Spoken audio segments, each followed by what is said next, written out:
Hello everyone, আজ আমরা সবাই মিলে যাচ্ছি মধ্যমগ্রাম বাদু রোডের ওপর অবস্থিত সুচন্দা ফিশ ফার্মে পিকনিক করতে। তো আমরা যেহেতু আগরপাড়া থেকে গিয়েছিলাম, তাই এই পিকনিক স্পটটিতে আমাদের যেতে সময় লেগেছিল 1.5 ঘন্টা, কিন্তু যদি ট্রাফিক জ্যাম থাকে তাহলে 2 ঘন্টাও হতে পারে। এই ফিশ ফার্মটার নাম হলো সুচন্দা ফিশ ফার্ম। এই ফিশ ফার্মটি বাদু রোডের ওপর অবস্থিত। এই ফিশ ফার্মটি যথেষ্টই বড় ছিল আর পিকনিক করার জন্য একদম আদর্শ স্পট ছিল এই পিকনিক স্পট। কারণ এই পুরো পিকনিক স্পটটা দুটি ভাগে বিভক্ত হওয়ায় প্রথমে আমরা একটি ভাগ দেখাবো, পরে তোমাদের আরেকটি ভাগ দেখাবো। আর এই পিকনিক স্পটটা যথেষ্টই বড় ছিল। আমি এই পুরো ভিডিওতে তোমাদের এই পুরো পিকনিক স্পটটা ঘুরে দেখাবো, তো তোমরা ধৈর্য সহকারে এই পুরো ফুল ভিডিওটা দেখতে থাকো। এখানে মাছ চাষ হয় আর ফুল চাষও হয়ে থাকে। যেহেতু এটা ফিশ ফার্ম, তাই এখানে মাছ চাষও হয়ে থাকে, ফুল চাষও হয়ে থাকে। তোমাদের আমি অবশ্যই ঘুরে দেখাবো। আর তার আগে দেখতে থাকো এই সুন্দর প্রাকৃতিক দৃশ্য।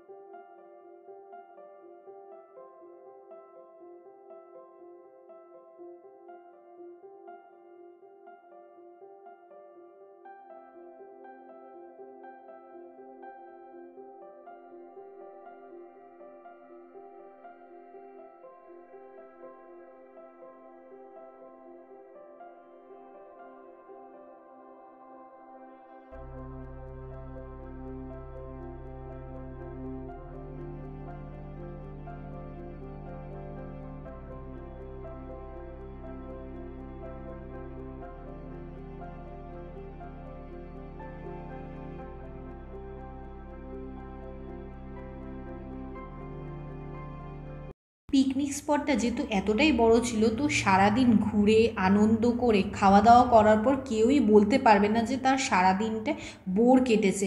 কারণ এতটাই সবাই মজা করেছিল সেদিন এই পিকনিক স্পটটাতে, সবার তো খুবই আনন্দ হয়েছিল। তো তোমরা যদি একটা ভালো পিকনিক স্পটের জায়গা খুঁজে থাকো, তো বাদু রোডের ওপর অবস্থিত সুচন্দ্রা ফিশ ফার্ম হলো একটা আদর্শ পিকনিক স্পট। তোমরা অবশ্যই সেখানে গিয়ে ভিজিট করতে পারো।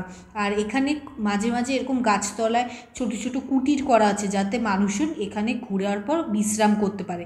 আর ওই পারে একটু খোলা মাঠ ছিল, কিন্তু সেই খোলা মাঠটা সেই পিকনিক স্পটটার বাইরে ছিল। এই ভিডিওতে আমি তোমাদের এই পুরো পিকনিক স্পটটার একটা ভাগ ঘুরে দেখালাম, এবার দ্বিতীয় ভাগ ঘুরতে যাব। কিন্তু তার আগে চলো আমরা কিছু খেয়ে নিই, কারণ অনেকক্ষণই হয়েছে আমরা সকাল সকাল চলে এসেছিলাম যেহেতু এই পিকনিক স্পটটাতে, তো খাওয়া দাওয়া তো হয়নি। তার আগে কিছু টিফিন করে নেওয়া যাক, তারপর আমরা তোমাদের সেকেন্ড পার্টটা ঘুরে দেখাবো। তো আমাদের পিকনিকে টিফিনে দেওয়া হয়েছিল লুচি তরকারি। এরপর আমরা ফ্যামিলি কিছু ছবি তোলা হলো, সবাই বিভিন্ন গাছতলায় দাঁড়িয়ে ছবি তুলবো। এত সুন্দর জায়গাটিতে এসেছি, ছবি না তুললে হয়? তো পুরো ফ্যামিলি নিয়ে আমরা সবাই ছবি তুললাম, আনন্দ করলাম। আর এখানে আমাদের রান্না করা হচ্ছিল। যেহেতু পিকনিক স্পটটা যথেষ্ট বড় ছিল, তো আমাদেরকে বাদ দিয়ে আরও দুটো পিকনিক গ্রুপ এখানেও পিকনিক করতে এসেছিল। কিন্তু এরপর চলো কিছু গেমস খেলে নেওয়া যায়। পিকনিকে এসেছি, গেমস না খেললে হয়? গেমস না খেলে তো মজাটাই চলে যাবে। তো আমরা শুরু করেছিলাম প্রথমে মিউজিক্যাল বল দিয়ে, তারপর আমরা ঘুরতে গেলাম সেকেন্ড পার্টে। এই সেকেন্ড পার্টটাতে দেখতে পেলাম এই যে গাছগাছড়ার নিচ থেকে সরু রাস্তা করা এই পুরো চারিদিকে। আর এই চারিদিকে, আর আমি যেহেতু তোমাদের ভিডিও শুরুতেই বলেছিলাম যে এই পুরো পিকনিক স্পটটি চারিদিকে জল আর মাঝখানে স্থলভাগ, তাই এই গাছগাছড়ার নিচ থেকে যেতে প্রাকৃতিক দৃশ্যগুলো উপভোগ করতে আমাদের খুবই আনন্দ হচ্ছিল। তো তোমরা ভিডিওটা স্কিপ না করে ফুল ভিডিওটা দেখতে থাকো। আর সামনে এগোতেই আমরা দেখেছিলাম প্রাকৃতিক উপায়ে গোবর গ্যাস তৈরি হচ্ছে। যেহেতু এখানে চাষবাস করা হয়, তাই প্রাকৃতিক উপায়ে এখানে গোবর গ্যাস তৈরি করা হচ্ছিল। আর পাশে ছিল ফিশ ফার্ম, এছাড়া ছিল ফুল গাছে সুন্দর বাগান। ভিডিওটা তোমাদের কেমন লাগলো তোমরা অবশ্যই কমেন্ট করে জানাবে। কিন্তু ভিডিও তো এখনো শেষ হয়নি, তো ভিডিওটা একটা লাইক আর সাবস্ক্রাইব করে দিও চ্যানেলটাকে।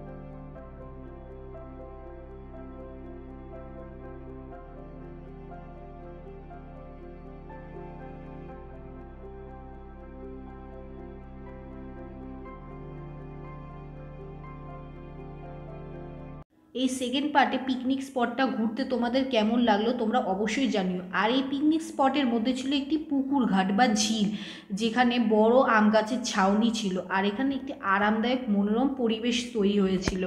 আর এখানে বড় বড় সাইজের মাছ, যেটা শোনা যায় যে কখনো ধরা হয় না, আর এই মাছগুলো তো যথেষ্টই বড় সাইজের ছিল। আর এই যে পুকুর ঘাটের আশেপাশে ছিল বড় আম গাছের ছাউনি। তো তোমাদের আরও দেখাবো তোমাদের এই যে পিকনিক স্পটে আমরা কি কি দেখতে পাই। এরপর চলো তোমাদের ফুলের বাগানটা ঘুরিয়ে দেখা যাক, এই ফুলের বাগানে কি কি চাষ হচ্ছে।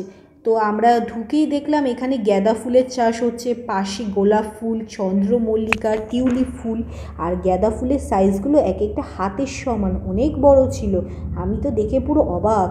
আর এখানে বিভিন্ন ধরনের লাল ফুল, টিউলিপ ফুল, টাইম ফুল, অনেক ফুলের চাষ হচ্ছিল। যেহেতু এতে ফার্ম হাউস, তাই এখানে বিভিন্ন ধরনের শাকসবজি, ফুল চাষ, মাছ চাষ হয়।